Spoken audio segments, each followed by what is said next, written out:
बिहार में एनडीए की जीत के बाद नीतीश कुमार एक बार फिर मुख्यमंत्री बन गए हैं। 7वीं बार उन्होंने मुख्यमंत्री पद की शपथ ले ली है। नमस्कार, आप देख रहे हैं 3N न्यूज नेटवर्क। मैं हूं आपके साथ विपुल माहेश्वरी। लेकिन सवाल यह है कि नीतीश कुमार की शपथ लेने के बाद अब सवाल ये उठने लगे हैं कि ये सरकार कितने दिन चलेगी, क्योंकि इस वक्त नीतीश कुमार के लिए समय काफी चुनौतियों भरा है। हालांकि इस चुनाव में जेडीयू का परफॉर्मेंस भी कुछ खास तो नहीं रहा, लेकिन बीजेपी सबसे बड़ी पार्टी बनकर उभरी है। लेकिन बार बार सवाल हो रहे हैं कि आखिर नीतीश कुमार का शासन मजबूर होगा या फिर मजबूत। इस रिपोर्ट में देखिए।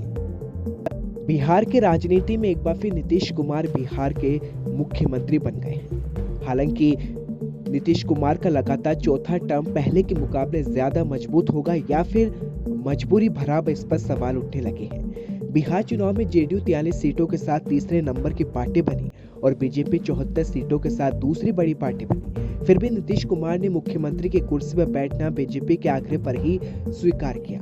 प्रदेश के मुख्य विपक्षी पार्टी राष्ट्रीय जनता दल ने भी तो कई सरकार को मजबूर सरकार का तमगा भी दे दिया है और शपथ ग्रहण समारोह का बहिष्कार भी किया। लेकिन सवाल उठने लगे हैं कि नीतीश कुमार का शासन अब कैसा होगा।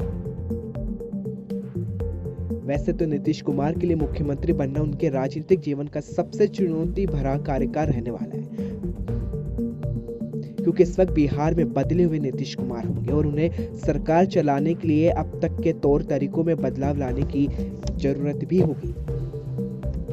अब सवाल भी उठने लगे कि सरकार बनते ही सरकार कितने दिन चलेगी, क्योंकि अब विपक्ष भी यही सवाल उठा रहा है। ऐसे में गठबंधन को 5 साल चला पाना केवल नीतीश कुमार के हाथ में भी नहीं होगा।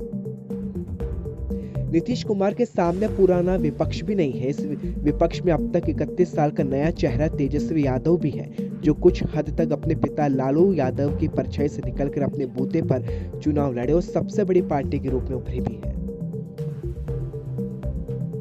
नीतीश कुमार ने अपने कई शासन में ऐसे काम भी किए जिसके बाद वो सुशासन बाबू कहलाने लगे, लेकिन दूसरे और तीसरे कार्यकाल में वैसी नई योजना नीतीश कुमार के सामने नहीं रखी। लेकिन अब सवाल यह है कि अब नीतीश कुमार अपने शासन में कौन से बड़े फैसले लेंगे। शराबबंदी कानून लागू करने के तरीके पर भी कई तरह के सवाल हमेशा से उठते रहे। ऐसे में इस बार रोजगार को लेकर नीतीश कुमार क्या नया करेंगे, इस पर सबकी निगाहें हैं। कोरोना के बाद पहली बार चुनाव जीतकर आना इस बात का संकेत है कि जनता मानती है कि राज्य और केंद्र सरकार ने इस महामारी में उनके लिए बेहतर किया है।